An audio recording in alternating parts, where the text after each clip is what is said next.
लोग अपने तरह का उल्लास मना रहे होंगे, खास करके कुंवारे शादीशुदा लोग कविता सुनने आई गए क्योंकि वो बेचारे करें क्या। आप कहोगे मुझे कैसे पता शादीशुदा हैं? देखो साहब, हिंदुस्तान में परंपरा है, शादीशुदा दंपति की दूर से पहचान हो जाती है।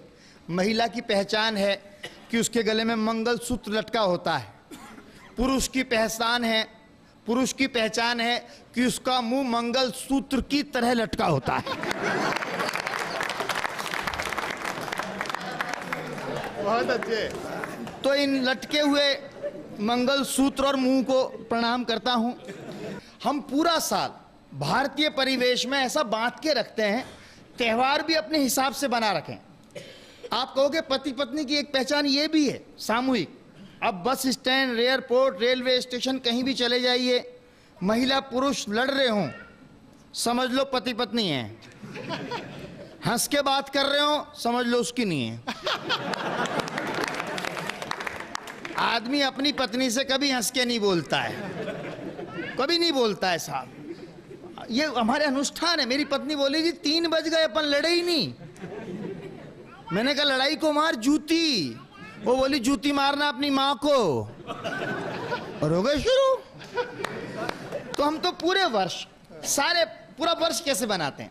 आपके पूरे वर्ष का एक कैलेंडर बताता हूँ। जितने भी पति पत्नी यहाँ भी सुन रहे हैं, देश में भी देख रहे हैं, वो इस कैलेंडर के हिसाब से चलते हैं। जनवरी में आगाज होता है नव वर्ष का, बिगुल संघर्ष का, शुरू हो जाती है क्रांति। सबसे पहले मकर संक्रांति। पत्नी तिल का ताड़ बनाकर पति को लताड़ती है।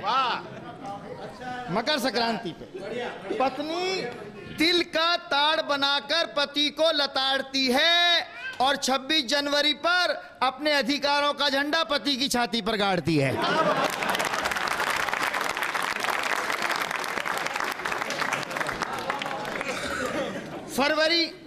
फरवरी में महाशिवरात्रि, महापर्व, महाव्रत। अपने व्रत का हर पत्नी असर मांगती है, पति के सामने ही भगवान शंकर से दूसरा वर मांगती है। मार्च में होली, रंगों की ठिठोली, उसमें तो भगवान ही रखवाला होता है।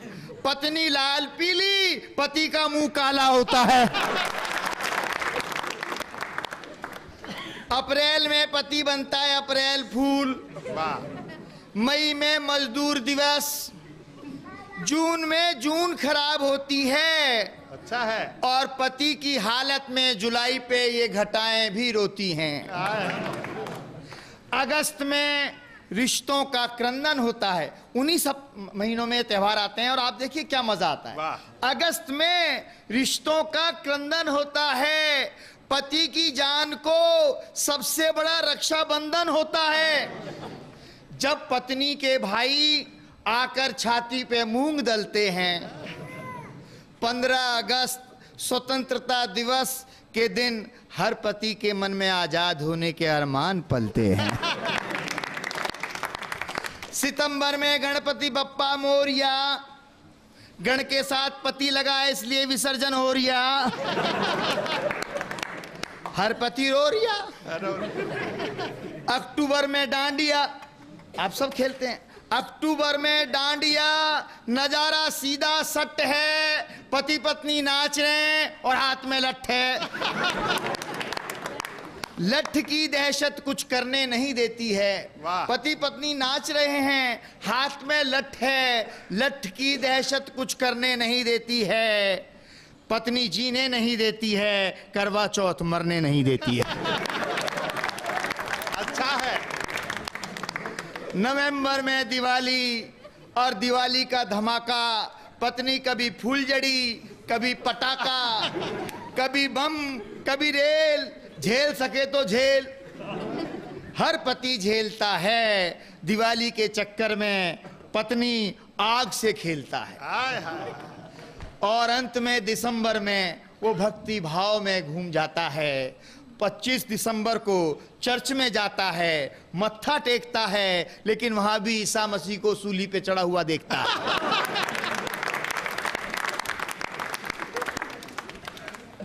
वो पति परमेश्वर, ईशु ईश्वर, दोनों की एक गति एक नियति समझ जाता है पति, और सारे गम भूल जाता है, फिर से हैप्पी न्यू ईयर के झूले में झूल जाता है। हैप्पी न्यू ईयर के झूले में झूल जाता है। Happy new year. आ रहे हैं संपत सर। आप कवियों को और सुनना चाहते हैं, लेकिन समय की अपनी सीमा है। और राजस्थानी आदमी से ज्यादा टेम को महत्व कुन जाने वो दूल्हो जब तोरण पायो तो लड़की की माँ नाराज होगी। वह पहली बार देखियो, बोले जी मैं तो मेरी छोरी ने कोनी भी आऊँ, बींद बूढ़ो है। गराती बराती सब समझा लिया, बोलो ना जी छोरी का तकदीर को नहीं फोड़